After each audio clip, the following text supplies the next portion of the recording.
Hello everyone, so today I want to present our research work entitled Making Reads in Byzantine Fault-Tolerant State Machine Replication Fast, Linearizable and Live.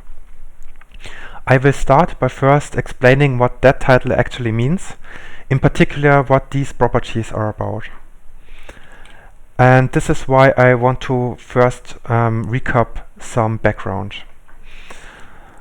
So let's start with the property force. Recall that often state machine replication systems use some agreement protocol, as shown in yellow here, to uniformly agree on sequence numbers assigned to operations so that replicas can execute all operations in the same order. This is to preserve a consistent state among the replicas. Now, reads, or also called read-only operations, do not have state-changing side effects, so they do not cause inconsistencies in a replica state, even if they are executed unordered. Therefore, a common optimization is to have the client send a read request to all replicas and then have the replicas immediately reply without running agreement. This optimization is optimistic because there's no guarantee that the client will actually be able to collect enough matching results, which is obvious because the reads are not ordered with the update operations, so a read may have to be resubmitted as an ordered operation if that fails. But if it works, you end up with a two-step protocol instead of running a five-step protocol, which can be very beneficial, especially in wide area networks. Now, live means that an operation eventually completes. An operation completes if the client eventually receives sufficient matching responses to accept the result of that operation. But what does sufficient mean? So, in the basic variant of PBFT, this response quorum is f+1. And in particular, the liveness proof of PBFT also assumes this too. But when the read-only optimization in PBFT is used, this response quorum actually increases to 2f+1 to preserve linearizability. Now I briefly want to elaborate why this is the case. Linearizability is a safety property and is basically the consistency guarantee for the client.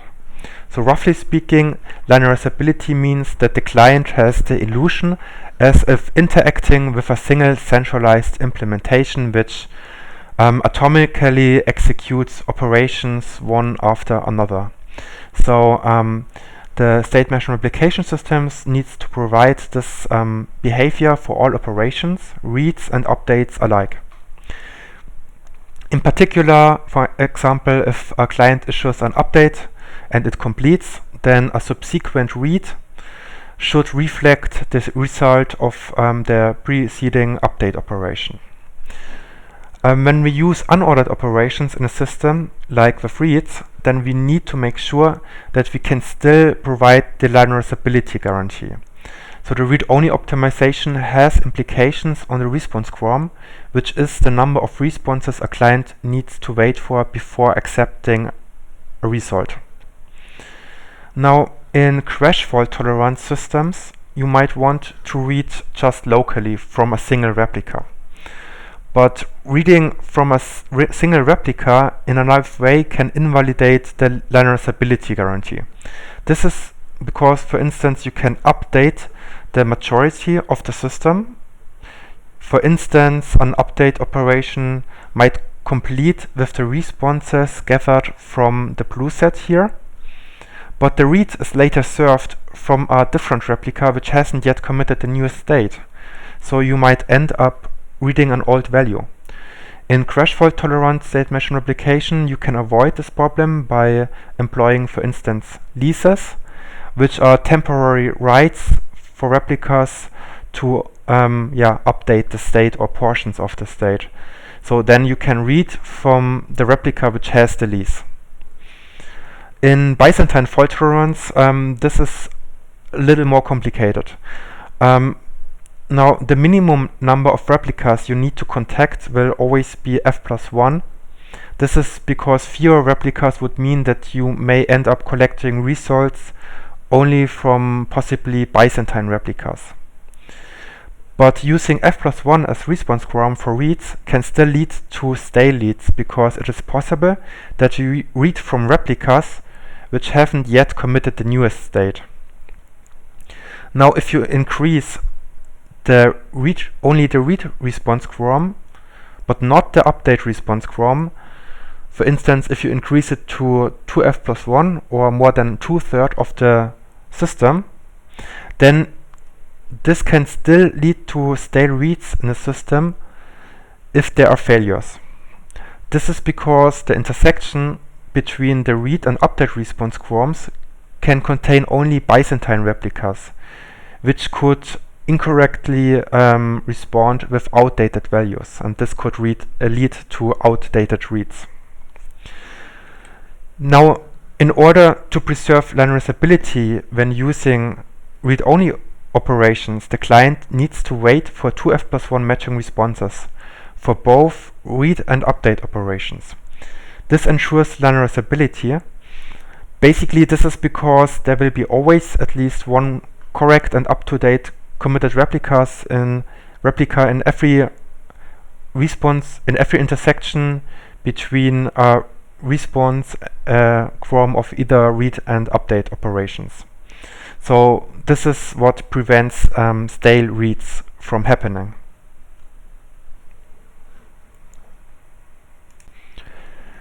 Interestingly, this increased reply quorum can lead to a problem regarding the liveness of the system. Now, here in this picture, we consider a client issuing a normal update operation. The problem is now that a Byzantine leader can abuse a liveness bug if clients accept only with 2f+1 responses. In the attack, the malicious leader would isolate up to f correct replicas from further participation in the agreement protocol by selectively not sending a pre-prepare message to these replicas. Here in the picture, the leader would just not send a pre-prepare to replica 3. So replica 3 will not fulfill the prepared condition and will remain stuck. It does not know what has been proposed, and it will not send out prepare or commit messages, and cannot execute the request. Now the malicious leader acts completely normal towards the other replicas 1 and 2. Both of these will eventually commit and execute the request and send a reply to the client. However, the malicious leader does also not send a reply to the client, which means that the client only gathers f+1 responses.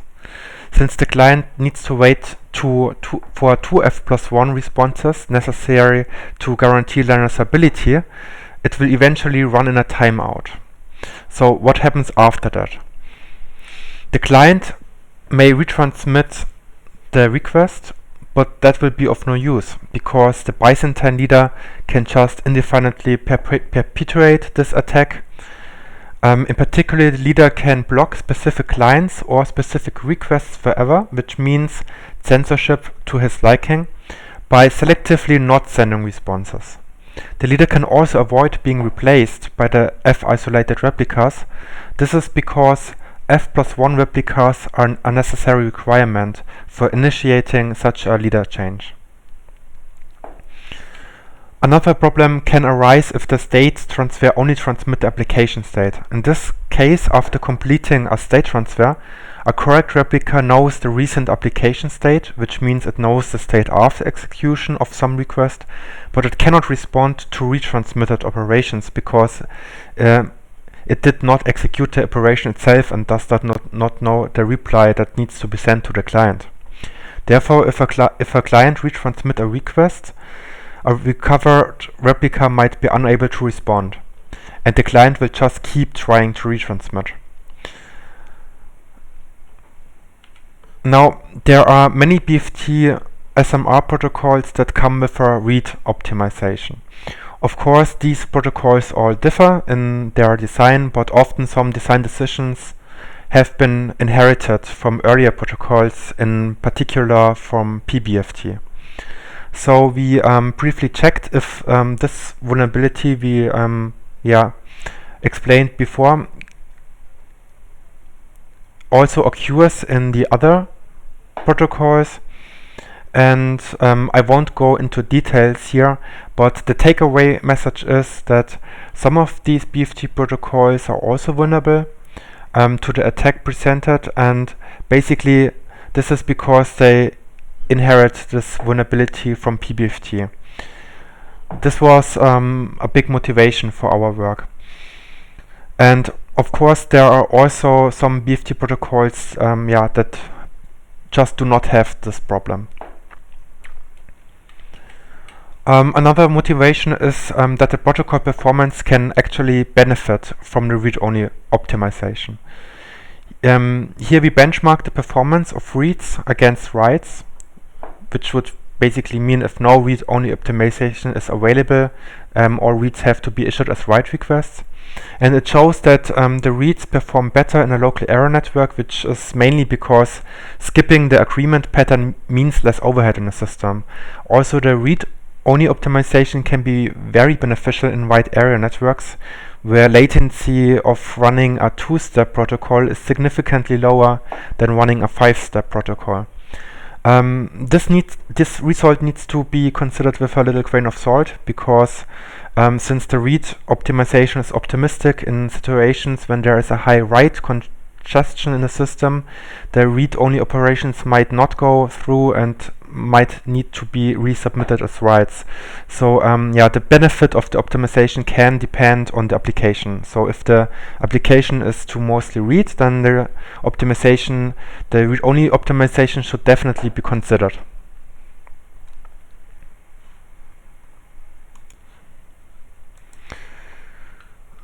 Now let's see how this vulnerability can be patched.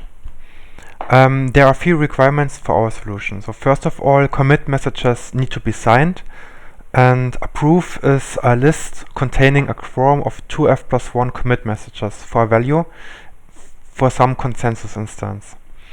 Because the commits are signed, the proof is externally verifiable by every replica.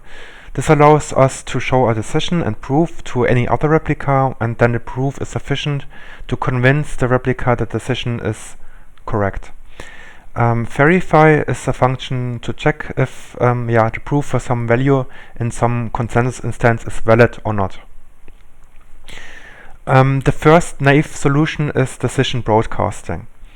Here the idea is to let all replicas always broadcast the decision and proof after deciding some consensus instance C. This way we can ensure decisions propagate to all correct replicas. But it also means an additional all-to-all broadcast step, and thus increases the overhead in the system. So we may want to avoid this overhead, at least during expected fault-free executions of the agreement protocol, and thus instead of broadcasting query and forward decisions only on demand. And we call this second solution decision forwarding. The pseudocode here uses the notation of BFT Smart, so basically accept messages here are the same as commit messages in PBFT, and propose messages are equal to pre-prepare. A replica that receives f+1 of such accept messages for a specific value, or to be precise for some hash, in a specific consensus instance will check if it has not yet received a proposal that matches that hash, and if so, send a request decision message to other replicas. Then upon receiving such a request decision message, a replica will remember to forward the decision and proof back to the requester as soon as the consensus instance is decided. So it will then eventually send a forward decision message which contains the decided value and proof. Upon receiving such a forward decision message, a replica will check if it's still undecided and verify if the decision is correct using the proof. If so, it will write the decision into its log, broadcast the forward decision message and decide. So the previous explained solution assumes that decisions are stored forever in case some replica needs them. So the decisions can be forwarded upon being requested. And in order to implement the solution practically with bounded memory, we need some garbage collection mechanism. We can make use of existing logging and garbage collection features that exist in both PBFT and BFT Smart. Decisions are stored in the log, and if the system creates a checkpoint, then it can remove decisions that are too old from the log. And also, for our solution to work, we need to enrich the replica state with the last reply sent to each client, so that a recovered replica can reply to pending retransmitted requests that are issued by any client. So this ensures that eventually there will be 2f+1 correct replicas that can respond to this client. So if a client can have up to k pending requests, then the state must also store the last k replies sent to that client in a reply store.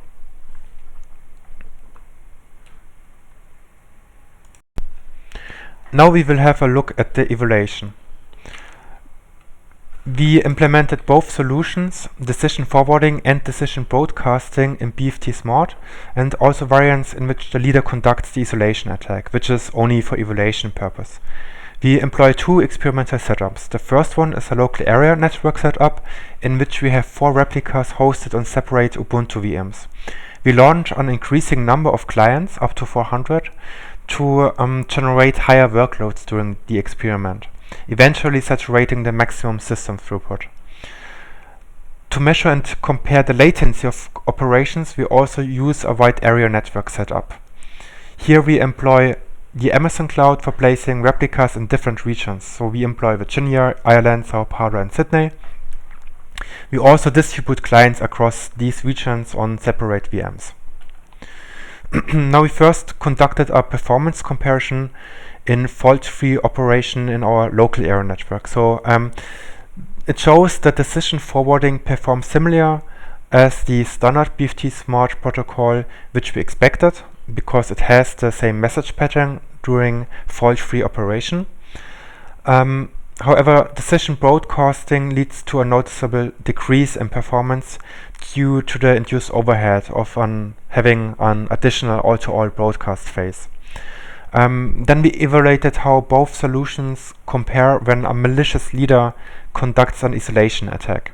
It shows that decision forwarding performs still better, but with less difference. This is because in the decision forwarding protocol, now the replicas are queried and need to forward actively decisions, which is also some kind of additional overhead. Interestingly, the overall performance when under attack increases. This can be explained by the fact that during the attack, the leader purposely does not propose to some replica, and the leader does also not respond to the client as well, to the clients. So the leader has to do less work, and since usually the leader is the performance bottleneck in a system, this actually leads to some little boost in the performance. Now we also compared latencies in a wide area network deployment, and these latencies are measured by clients located in different regions.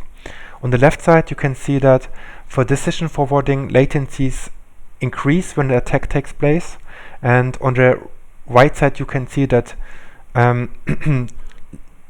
we also observe an increase during the attack for decision broadcasting, but not that much. So now this is because in decision forwarding, the decisions have to be requested first, which is an additional communication step in the wide area network. So that means in decision forwarding, it takes some more time. Now in decision broadcasting, the decisions are simply broadcasted by every replica as soon as they are available. This extra redundancy of having each replica broadcast a decision can also be beneficial, because it is the fastest arriving decision that determines the tempo for an isolated replica to catch up. So overall, decision broadcasting can be a reasonable alternative for use in wide area network deployments if the focus is to keep latencies low even during some attack. Now, to conclude, first, optimizing reads in BFT SMR design can lead to a vulnerability harming the system's liveness guarantee. We can patch the classical BFT SMR design by enabling decisions to always propagate to all correct replicas. Also, state transfer needs to make sure that the transferred state includes the last reply sent to each client. Further, in BFT Smart, the decision forwarding solution performs similar to the standard protocol during the fault-free execution. So, thank you for your attention. If you have any questions, then feel free to ask.